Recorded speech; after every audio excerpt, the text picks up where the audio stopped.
সেনাপতির ছদ্মবেশ নিয়ে ঋতুজাকে মারতে এসে নিজেই ফাঁদে পড়ে যায়। কম্পাস কি সত্যি বেঁচে আছে নাকি এর পিছনে আছে বড় কোনো রহস্য? জানতে হলে ভিডিওটা শেষ পর্যন্ত দেখতে থাকুন। ভিডিওটা লাইক করুন আর চ্যানেলটি সাবস্ক্রাইব করে আমাদের সাথেই থাকুন। গল্পের শুরুতে দেখা যায় ঋতুজা চৌধুরী অনাথ আশ্রমে আসে। সেখানে সবাই তাকে ঘিরে ধরে ভালোবাসার প্রশংসায় ভরিয়ে দেয়। ঋতুজা খুব খুশি হয়ে বাচ্চাদের সাথে আনন্দে মেতে ওঠে। ঠিক তখনই ছদ্মবেশে সেখানে হাজির হয় সেনাপতি। ঋতুজা তো কিছুই বুঝতে পারে না, বরং বাচ্চাদের জন্য খেলা দেখতে থাকে। সেনাপতি বাচ্চাদের সাথে নাচ গান করতে থাকে। হঠাৎ পকেট থেকে বের করে এক বিষাক্ত ইঞ্জেকশন সে ঋতুজাকে মারতে এগিয়ে আসে। ঠিক তখনই অ্যান্টিনাই কম্পাস সেই মুহূর্তে ইঞ্জেকশনটা কেড়ে নিয়ে উল্টো সেনাপতিকেই পুশ করে দেয়। যা দেখে তো সবাই হতবাক।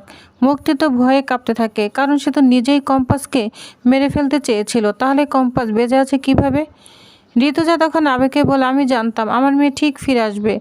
বিহান প্রচণ্ড রেগে সেনাপতিকে ধরে মারতে থাকে আর পুলিশ এসে তাকে গ্রেপ্তার করে নিয়ে যায়। কিন্তু এখানেই শেষ নয়। মুক্তি লুকিয়ে লুকিয়ে সব কিছু দেখে বুঝে যায় তার প্ল্যান পুরোটাই ফ্লপ হয়ে গিয়েছে।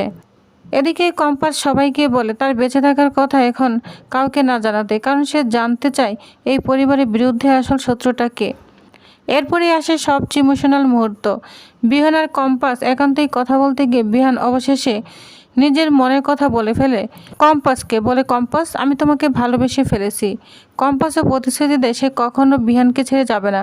কিন্তু প্রশ্ন এখানে রয়ে গিয়েছে, এই পরিবারের আসল শত্রুকে ঋতুজা কি কিছু লুকাচ্ছে, আর মুক্তির পরবর্তী প্ল্যান কি?